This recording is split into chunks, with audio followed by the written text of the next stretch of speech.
a la gente que estaba cerca de mí les daba más miedo que yo me fuera a hacer daño. Pero en realidad lo que pasa es que yo no me puse violenta, lo que estaba era triste. Y yo creo que si tal vez yo hubiera sabido algunas de las cosas que sé ahora, no me hubiera puesto tan triste, y de hecho por eso quiero hablarles, porque esto ya la última vez que me sucedió me di cuenta que más bien es un proceso que yo he estado pasando, y que lo que más me puso triste en realidad fue pensar que todas estas cosas que a mí me encanta pensar no sirven. Y es algo muy doloroso, porque cuando tú eliges pensar ciertas cosas, pues hay un montón de gente que te dice que estás loco. Eso ya habíamos hablado de eso en el capítulo del loco del tarot.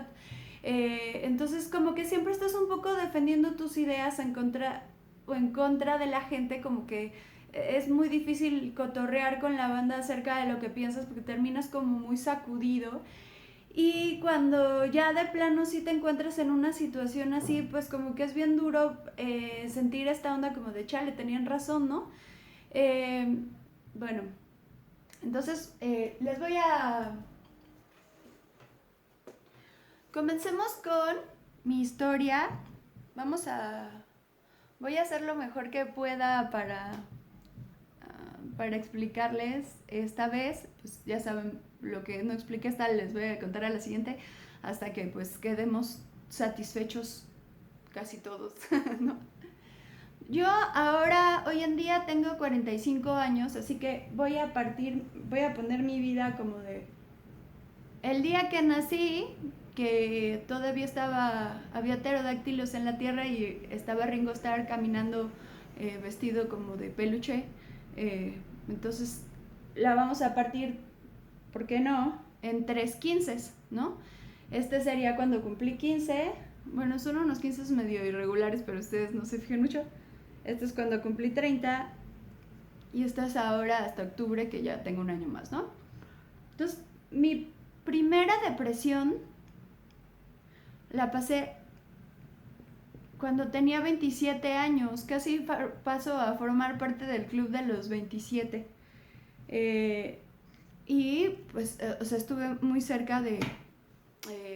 pues, o sea, sobre todo fue la primera vez que tuve constantemente fantasías suicidas. Pasaba mucho tiempo en el día pensando cómo haría para suicidarme. Obviamente es aterrador. Cuando yo llegué con mi mamá a decirle, oye, tengo un tiempo haciendo esto, pues la pobre se aterró. Yo pensé que conociendo a mi mamá, que es una mujer muy práctica y que muy ecuánime, que casi siempre conserva la calma en situaciones muy extremas, yo pensé que me iba a decir, bueno, cálmate, no pasa nada, algo así, ¿no? Pero no, entró en pánico y le habló, eran las 4 de la mañana, y le habló a una amiga suya psiquiatra. Su amiga habló conmigo por teléfono y le dijo que sí, que me llevara a ver a una colega suya como de urgencia, ¿no?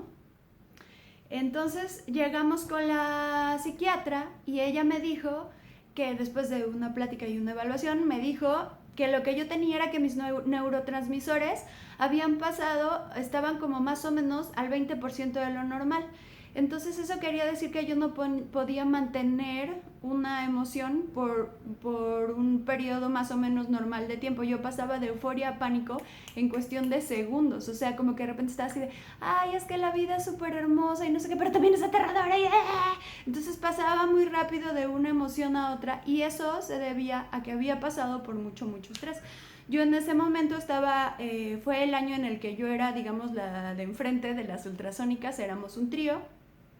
Y había sido un año muy estresante por cosas que yo sé que ustedes quisieran que les contara los morbosos detalles. Eso tal vez lo haga en otro episodio, pero ahorita ni viene en el caso. Y además lo más importante de eso es que cuando yo entro en esos morbosos detalles, sucede aquí lo que yo le llamo, bueno, no, yo no le llamo, Abraham Hicks le llama, ¿cómo le dice? Específico negativo, ¿no? O sea, digamos que esta línea blanca que vemos aquí en medio es lo que divide lo positivo de lo negativo. Entonces aquí en medio le llama lo general. Hay general negativo y general positivo. lo general, o sea, si tú estás en negativo, lo que buscas es irte moviendo poco a poco hacia acá, porque querer dar un salto de aquí para acá es una locura, es muy difícil y, pues, o sea, es como, dice Abraham, es como si viene un tren a una altísima velocidad y lo quieras pasar a la otra dirección a la misma velocidad. Entonces, pues no es nada agradable. Lo que quieres hacer es frenarlo, luego echarlo al otro y que vuelva a agarrar vuelito. Entonces, como yo no quiero irme a muy específico negativo, cuando empiezas a entrar en los detalles y en la anécdota de las cosas negativas que te pasaron, te vas a específico negativo. Entonces, aquí ya nada más tienes este cuerpo, porque ya perdiste completamente todo lo demás que eres tú mismo, ¿no? O sea, neto, te quedas muy enojado, igual en el momento te desahogas, pero la cosa es que le diste mucho vuelo y al rato estás así y luego no puedes dormir por estar piensa y piensa y piensa lo mismo. A mí me pasa mucho eso. Entonces yo no quiero entrar en específico negativo, no ahorita, tal vez en algún momento sí vale la pena, pero no es que yo les quiera contar acerca de que, ay, fui una víctima y lo que me hicieron mis excompañeros, ni nada de eso. Lo importante de esa depresión que yo tuve a los 27 años fue que yo en ese momento cuando llegué al psiquiatra y pasó todo eso, lo que más me da tristeza recuerdo es que bueno, yo empecé a leer a Jung cuando tenía 24 años más o menos.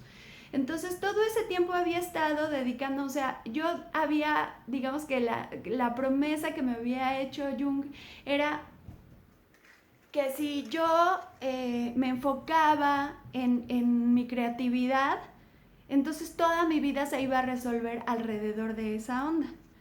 Entonces, o sea, digamos que yo entendía que las leyes naturales apoyan tanto la creatividad que si tu mente se enfoca en ellas y le entras incondicionalmente, le pones todo tu amor incondicional y el bienestar, digamos, sobre el que está construido este sistema en el que vivimos, no porque no es bienestar, es que eso para mí es muy importante decirlo, no es un bienestar como de que se contraponga a lo negativo que hay en el mundo, sino que nosotros lo sentimos como bienestar porque es lo que desde hace muchos millones de años le gusta más a esta cosa. Entonces como que se enfoca en eso, lo prefiere y nosotros lo sentimos como si fuera algo muy importante y cuando te queda lejos se siente como algo muy difícil y muy falso. Pero en realidad se siente tan bien porque es lo normal. Nosotros estamos construidos con esa base y por eso nosotros lo sentimos como si fuera lo bueno, pero en realidad solo es una cosa que es la base de lo que somos, ¿no? Entonces, cuando yo decidí enfocarme a la creatividad y llego a una situación en la que convivo con personas que lo que hicieron fue yo venía practicando desde toda mi vida una muy fuerte, como una práctica muy constante de contraste y resistencia, que le dice Abraham en su sistema de la mente. Es decir, a mí me educaron como yo les decía, crecí con una familia que se enfocaba mucho en como que para ser una persona buena y hacer cosas buenas por el mundo, lo que tienes que saber es todos los problemas que hay y enfocarte en sus soluciones, ¿no? Que eso está muy bien, pero finalmente son como, yo los percibía como ya a estas alturas del partido, cuando ya llegué a este punto, me empecé a sentir increíblemente incapaz e inútil de realmente solucionar, aunque sea una pequeña porción alrededor de mí, de los problemas del mundo. O sea, incluso en ese momento me sentía incapaz de solucionar los de las dos personas que en ese momento representaban mi futuro y lo que yo quería hacer, y para mí era como un divorcio. Bueno, de hecho fue, salvo lo sexual, el divorcio más feo por el que he pasado, porque yo de veras no quería renunciar, no me quería ir porque sentía que estaba dejando y perdiendo algo súper importante para mí, Y el hecho de que yo me retorcí como en todas las formas posibles, hice todo lo posible para que eso funcionara y vi que nomás no lo logré, no logré hacer que funcionara para mí ni que lograra, o sea, al contrario veía como que cada vez era peor. Entonces mi conclusión en ese momento fue, esto no funciona, me engañó la gitana, es absolutamente mentira y la pasé muy mal. Y por eso me estresaba tanto, porque yo en ese momento lo que yo hacía era eh, como que, pues eso, que me retorcía de... Eso lo seguía haciendo durante un tiempo después, ahora ya no lo hago tanto porque sí he aprendido a ya no hacerlo tanto, pero como de que, ¿y si le hago así? ¿Funcionará? ¿Y si hablo? ¿Y si me callo? ¿Y si cambio? Porque yo había aprendido que si yo cambiaba, las demás personas iban a cambiar. Y sí, es verdad, o cambian, o se salen de tu experiencia, o tú te quieres retirar de su experiencia, pero en ese momento para mí eso era una opción muy dolorosa, porque todo el mundo a mi alrededor me decía, ¿cómo crees que te vas a salir? O sea, estás así, estás en un lugar que muchísima gente ha deseado durante, así, pues, todos mis amigos músicos, todos así de, no manches, tienes así un contrato disquero con una disquera transnacional y un grupo que muy probablemente le va a ir muy bien, ¿cómo crees que te vas a salir, no? Entonces, pues yo misma también obviamente pensaba lo mismo, ¿no? Entonces no quería salirme y fue un momento muy, muy difícil decidir cómo salirme, pero cuando ya lo hice, o sea, después de que pasó todos los enojos y toda la, pues, digamos, violencia emocional que se vive en las separaciones muy dolorosas, me di cuenta que lo que me ayudó esa relación a crear fue todo lo que vino después para mí. O sea, después de eso, empecé a trabajar.